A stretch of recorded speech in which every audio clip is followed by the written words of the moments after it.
Movie की starting में हमें एक चाइनीज कपल दिखाया जाता है। दोनों ही काफी सीरियस और उदास से लग रहे होते हैं क्योंकि ये लोग अभी नए नए कनाडा शिफ्ट हुए हैं, तो शायद इन्हें सेटल होने के लिए थोड़ा सा वक्त चाहिए। आदमी जॉब पर जाता है और लेडी घर के काम करती हैं। यहाँ लेडी अपने हस्बैंड के लिए मोमोज बना रही होती हैं।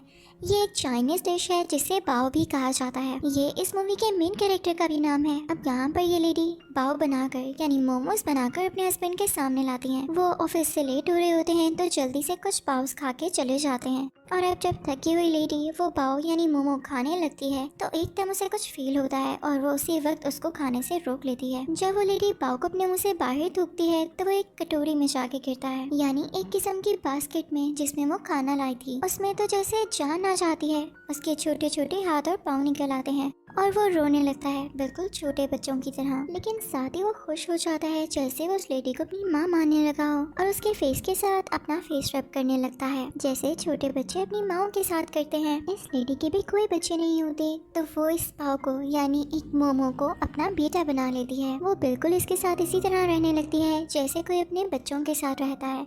इसका ख्याल रखती है, इससे इतना ज़्यादा प्यार करती है जैसे ये वाकई इसी का बेटा हो। और साथ ही साथ वो पाव को बड़ा होते देख के काफ़ी खुश होती थी।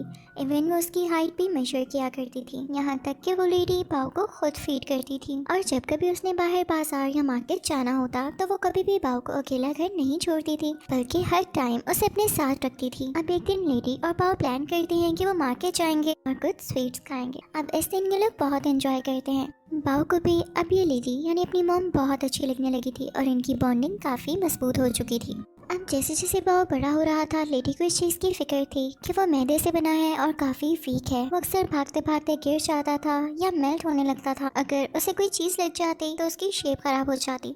इसलिए वो लेडी कोशिश करती थी कि वो हर टाइम उसके साथ ही रहे और हमेशा उसको ठीक करती रहती थी। इसलिए वो बाओ से कहती थी कि वो उसके साथ एक्सरसाइज भी करे और योगा करने भी जाए ताकि वो अपनी शेप में रहे। पर एक दिन योगा करते हुए कुछ बच्चे फुटबॉल खेल रहे होते हैं।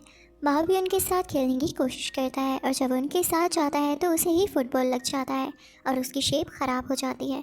वैसा ही हुआ जिस चीज़ का डर था। वो लेडी फ़ौरन से बाओ को उठाती है और उसकी शेप को ठीक करते हुए उसे अपने साथ बिठा लेती है। बाओ बहुत जिद करता है कि उसे उन बच्चों के साथ खेलना था, पर वो लेडी उसे नहीं खेलने देती और उसको ठीक करते हुए ट्रेन में अपने साथ घर लेने आती है। वो उस लेडी से यानी अपनी माँ से नाराज़ होकर ट्रेन में दूसरी तरफ मुँह करके बैठ जाता है। वो उनसे बात ही नहीं करता। अब ये बाओ की रूटीन बन चुकी थी। वो हमेशा चाहता था कि वो बाहर निकले, लेकिन उसकी मॉम उसे बाहर नहीं जाने देती थी। वो फिर भी चुपके से उनकी नॉलेज में लाए बगैर बाहर निकल जाता है। अक्सर उसकी मॉम उसे ढूंढती रहती थी पर वो नहीं मिलता था। वो उसका काफी घंटे इंतजार किया करती थी, पर बाओ तो जैसे अब केयरलेस हो चुका था। उसे बाहर की दुनिया इतनी अच्छी लगने लगी थी कि वो अपना ज्यादातर वक्त बाहर ही गुजारता था। अब एक दिन वो लेडी बाओ के लिए उसका बहुत अच्छा खाना बनाती है।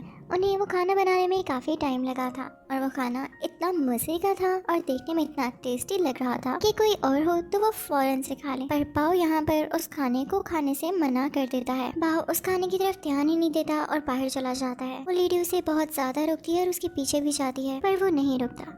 तो इस बात की वजह से उस लेडी का यानी बाओ की माँ का बहुत दिल दुखता है। जो खाना उन्होंने बनाया होता है वो गुस्से में आकर उसे खुद ही खा जाती हैं। और जब उसका इंतजार कर रही होती हैं तो अचानक से दरवाजे पर नॉक होता है। वो लेडी जब दरवाजा खोलती है तो रात के अंधेरे में बाओ बाहर खड़ा होता है और वो काफी प्राउड लग रहा था। साथ ही वो एक लड़की को अपने साथ खड़ा करता है। वो लड़की अपने हाथ में पहने हुए रिंग उस लेडी को दिखाती है, यानी बाओ ने और इस लड़की ने अब शादी कर ली है बिना इस लेडी को बताए।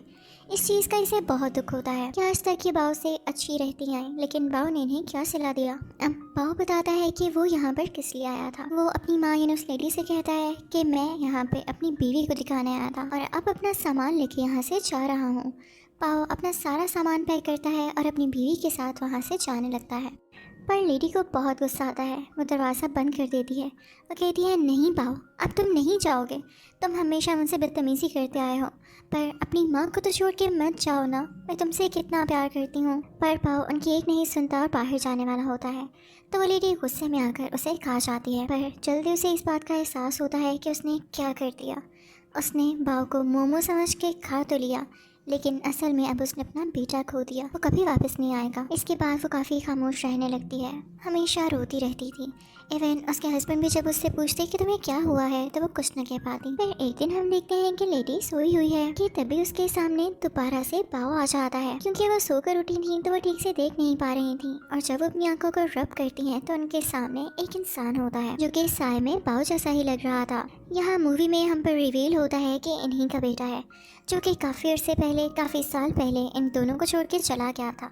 और अब जब उसे एहसास हुआ तो अपने माँ बाप से माफ़ी मांगने आया है। उस लड़के के फादर उसे अपनी माँ के कमरे में थका देते हैं कि जाओ माँ से माफ़ी मांगो। अब वो माँ के पास जाके बैठ तो जाता है, लेकिन वो लेडी उसे बात नहीं करना चाह रही थी, तो वो दूसरी तरफ मुड़ के लेट जाती हैं और पता चलता है कि जो बाव था वो सिर्फ इनकी इमेजिनेशन थी, क्योंकि अपने बेटे को बहुत मिस किया करती थी और इसी वजह से हर वक्त इतना उदास रहती थी। वो लड़का अपनी मदर के साथ एक बॉक्स रखता है जिसमें उनकी फेवरेट डिश थी। ये वही डिश थी जो कभी एक बार इसकी माँ ने इसे बस में ऑफर की थी, पर इसने खाने से इनकार कर दिया था। पर अब ये अपनी माँ को देते हुए कहता है कि मैं आपके लिए लाया हूँ और मैं माफी मांगता हूँ कि मैं आपको छोड़कर चला गया। बस मैं समझता था कि शायद हमारी बॉन्डिंग अच्छी नहीं है। लेडी का ये सुनकर दिल मेल्ट हो जाता है और वो अपने बेटे को प्यार करने लगती है। उसका लाया हुआ खाना उसके साथ मिलकर खाती है। यहाँ पे ये दोनों बहुत ही ज्यादा इमोशनल मोमेंट शेयर करते हैं और साथ साथ अपना पसंदीदा खाना खा रहे होते हैं। अब इसके बाद हमें ये दिखाया जाता है कि इस लेडी का बेटा अपनी वाइफ को भी इस घर में ले आता है और अब ये सारे मिलकर हंसी खुशी बातें करते हैं और वो सारे मोमोज यानी बाउस खाने लगते हैं। साथ ही साथ वो लेडी इन सबको बाउस बनाना भी सिखाती है और घर के लीडर यानी इस लेडी के हस्बैंड सबको इस तरह से देखते हैं कि जैसे उन्होंने इस रिश्ते को अप्रूव कर दिया हो, और अब ये फैमिली हंसी खुशी रहने लगते हैं। इसी के साथ ये मूवी यहीं पर एंड हो जाती है। Thank you for watching.